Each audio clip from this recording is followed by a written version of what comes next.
ambapo sheria ya roho ya uzima inatutenga mbali na sheria ya dhambi, inatutenga mbali na sheria ya mauti, inatugeuza kabisa. Hapo sasa wale waliomkataa Yesu, na kuna mambo yatatokea. Watu wao hakutakuwa na namna ya kuweza kuwasaidia tena, na kutakuwa hakuna mazingira ya kuweza kuwasaidia tena, maana wamekataa karama ya Mungu aliye hai.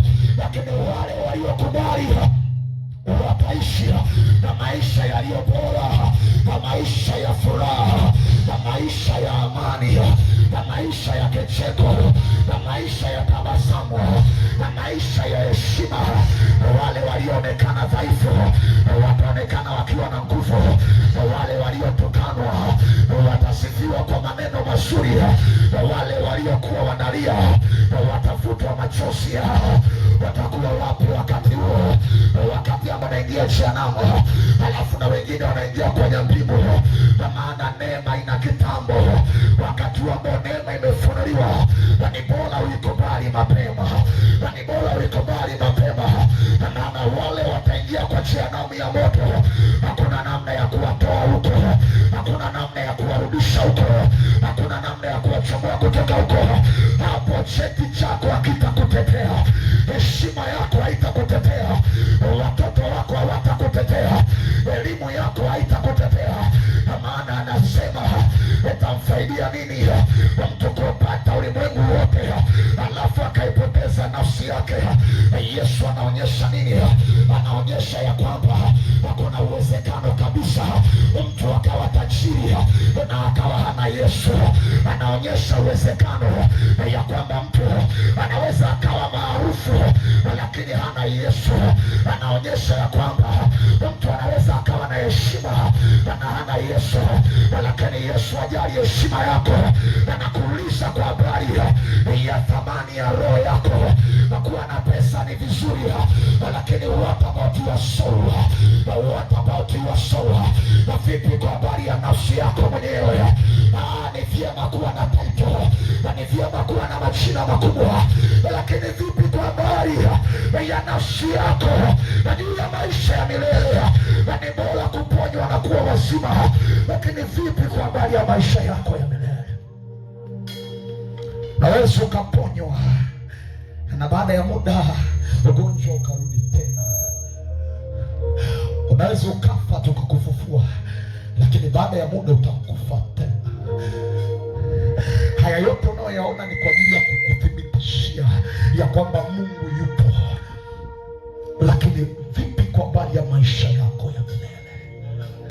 Vipi kwa habari ya maisha yako ya milele? Narudia tena, vipi kwa habari ya maisha yako ya milele? Yesu yupo. Yesu yupo. Yesu yupo. Yesu yupo. Yesu yupo. Yeye ndiye atakayekabidhiwa kazi ya hukumu. Anawajua walio wa DNA yake, anawajua walio na vinasaba vyake, wale waliotakaswa kwa damu yake. Wakati anawatazama namna hii, anaiona damu yake mwenyewe, na damu yake inanena mema, na kwamba hawa hawastahili hukumu ya adhabu. Lakini je, itakuwaje kwako ambaye akitazama haoni damu yake ikiwa imesimama kwa niaba yako, haoni damu yake ikiwa inakutetea? Wakati huo ndio wakati ambao yale matendo ya siri unayafanya yote yatawekwa hadharani. Wakati unaosema hakuna anayeniona, yote yatawekwa hadharani. Wakati ambao unatunza heshima yako, lakini unalala na wanawake na wanaume, wakati huo yatawekwa wazi. Ni bora ukubali leo, ukubali kutakaswa na Yesu. Akikutakasa anasahau, yeye hatakuhesabia hukumu wala hata yakumbuka mabaya yako. Na bora ukubaliane naye leo, kubaliana naye leo. Nikiwa ninaomba siku ya jana, wakati ninamwomba Mungu, nikawa naiangalia gharama tunayoitumia kuandaa mikutano. Nikawa ninaiangalia gharama ya kuweza kutembea kuzunguka mji wote. Alafu kuna watu tunawaongoza sala ya toba, wanahisi tunacheza na kujifurahisha, hawaji kanisani, wanakaa kuturidhisha mioyo yetu na sura zetu, wakizani tunachokifanya ni cha kwetu. Nikawa ninalia moyoni mwangu, alafu huzuni ya Roho Mtakatifu ikanikamata. Alafu Mungu akaanza kuniambia, akaniambia kama vile unavyoiona hiyo gharama, alafu unasikia kuugua ndani yako, ndivyo ninavyojisikia vibaya ya kwamba nimetoa damu yangu. Alafu niliowatolea damu yangu hawanikuwa wananikataa, hawanitaki, wananikimbia, wanikimbilia, hawanitazami na watazama, ninawaita wananikataa, ninawatafuta wananikimbia, nikiwatafuta wanajificha. Anakuuliza uko wapi? Upo kwenye dunia ya Mungu, hauna Mungu, utajificha wapi asikuone? Watakaye ngo gani asikuone? Watakaye neno gani asikuone? Leo unaweza ukapona paralysis, leo unaweza ukapona pressure, leo unaweza ukasikia, leo unaweza ukapona macho, lakini nikuhakikishie kuna watu ambao wamezeeka na walikuwa na Yesu, wamekufa wakiwa na kansa. Mhubiri wa kimataifa Reinhard Bonnke Mwanauamsho amekufa kwa kansa ya koo, lakini asante Yesu alikuwa na Yesu. Lakini itakuwaje kwako wakati ambao umekaa hospitalini, hakuna mtu wa kukuongoza sala ya toba, masikio yako yameziba usikie, wala kinywa chako kimekamatwa, hakiwezi kuzungumza tena? Utaponea wapi? Utaponea wapi? Utaponea wapi? Tukiwaletea Yesu, unaona tumeleta dini yetu. Hii sio dini. Dini ni TAGT. Yesu hakuleta dini, na Yesu anawataka watu. Ajenda ya Bwana sio kujaza majengo, ajenda ya Bwana ni kujaza mbingu. Amina. Majengo yanaweza jaa watu wasio na mpango wa kuingia patakatifu, haina maana. Kuna watu mnapenda dhambi na mmekaa kwenye nyumba za ibada, nafanya kwa siri, nadhani yaone. Yeye asiyefichwa jambo atayafunua ya sirini, atayaweka hadharani. Wakati huo utakapokuwa unasema mimi nilikuwa mwinjilisti, anakuonyesha dhambi uliyofanya na yule mwanamke. Wakati unaposema nilikuwa mwimbaji, atakuonyesha dhambi ya masengenyo aliyovunja ndoa ya mtu. Unaposema hautakuwa na ujasiri wa kuangalia uso wake. Simama, sogea hapa, shike mwenzako mkono. Watu wasiotabarika, nasema hivi kwa ajili ya roho yako.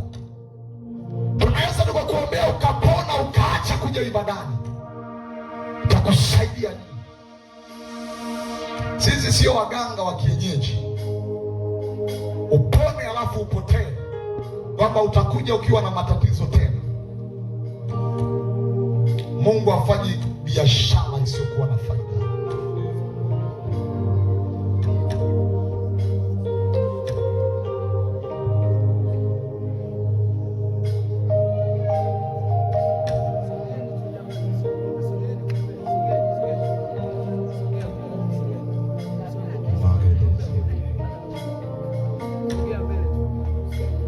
Unaweza ukaloga sana,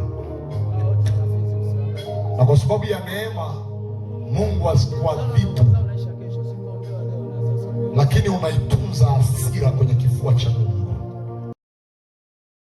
Zaidi ya mara moja kutoka hapa ameshindwa. Tazama huyu kaka amepambana, lakini ameshindwa. Tazama huyu mama amepigana mwenyewe, lakini ameshindwa. Wale waliochukuliwa na mashetani, wale wanaochukuliwa usiku, wale wanaopelekwa kwenye mapango, wale wanaopelekwa baharini, wale waliofichwa kichawi, haya tunawaita kwa jina la Yesu, haya tunawaita kwa jina la Yesu, haya choo kwa jina la Yesu, haya choo kwa jina la Yesu, haya choo. Nguvu za giza zimeshindwa. Ni mkuu na mamlaka, tunachoma hizi, tunaiteketeza kwa damu ya Yesu. Mateso yaliyowekwa aliye uhai na uzima katikati ya makutano. Magonjwa yote yaliyokaa na kuwakalia watu, vifungo vya kuparalyze vinateketea kwa jina la Yesu. Ninaachilia damu yako Yesu iwaachie makutano huu waliokusanyika kwenye viwanja hivi Yesu, kwa kuwa ulipita, kwa kuwa Yesu hata sasa upo. Baba, tunapokwenda kuhitimisha katika jioni hii ya siku ya 4, Baba, mateso yao na umesema umeyabeba katika mabega yako, ukaenda nayo msalaba. Yesu, jioni ya leo Baba, wao wametuliwa mizigo.